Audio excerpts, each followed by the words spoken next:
আসসালামু আলাইকুম ওয়া রাহমাতুল্লাহি ওয়া বারাকাতুহু। আজকের যে বিষয় নিয়ে আলোচনা করব সেটি হচ্ছে ইসলাম ধর্মের শত্রু কেন বেশি, কেন অন্য ধর্মের মানুষের থেকে ইসলাম ধর্মের মানুষকে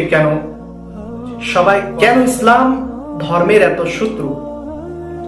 যেমন আপনারা দেখতে পান যে ইসরায়েল যেমন গাজার উপরে হামলা করছে, গাজার নিষ্পাপ বাচ্চাগুলোকে একের পর এক তারা নৃশংসভাবে হত্যা করছে। ইসলামের উপরই তারা নজর দিচ্ছে এবং ইসলামকে সবাই ক্ষতি করার চেষ্টা করছে। ইসলাম শব্দের অর্থ শান্তি।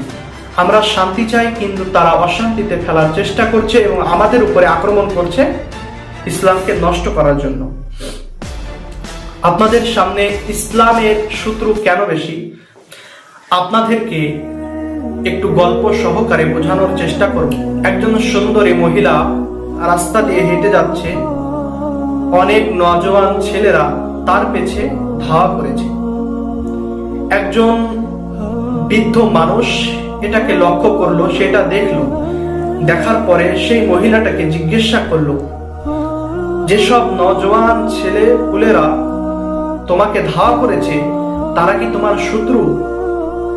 তোমার দিকে ধাওয়া করে আসছে, অনেকক্ষণ ধরে তারা তোমার পিছে ধাওয়া করে চলেছে। উত্তরে সেই মহিলা বলল, না, তারা আমার শত্রু না, আমার শত্রু আমার সৌন্দর্য।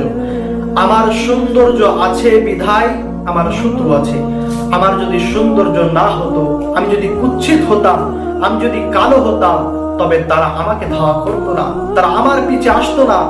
আমার পিছে আসার কারণ হচ্ছে আমার সৌন্দর্য। আমার সব থেকে বড় শত্রু হচ্ছে আমার সৌন্দর্য। এর দ্বারাই আমরা এটাই বুঝতে পারি যে জিনিস যত বেশি সৌন্দর্য হয় সে জিনিসের শত্রু তত বেশি হয়। আপনি যখন সৌন্দর্য হবেন না, আপনি যখন কুৎসিত হবেন, আপনার শত্রু হবে না। যখন আপনি অসৌন্দর্য হয়ে যাবেন, আপনার শত্রু হেঁটে যাবে। আর আপনি যখন সৌন্দর্য হবেন, আপনার শত্রু বেড়ে যাবে। ইসলাম সৌন্দর্য ধর্ম, সুন্দর ধর্ম। এই ক্ষেত্রে ইসলামের শত্রু বেশি। তাই আমরা সঠিকভাবে আল্লাহর কোরআন এবং রাসূল কারীম সাল্লাল্লাহু তাআলা আলাইহি ওয়াসাল্লামের হাদিসকে মেনে দ্বীনের উপরে কায়েম দায়েম থাকার চেষ্টা করব। আজকের আলোচনা এই পর্যন্ত।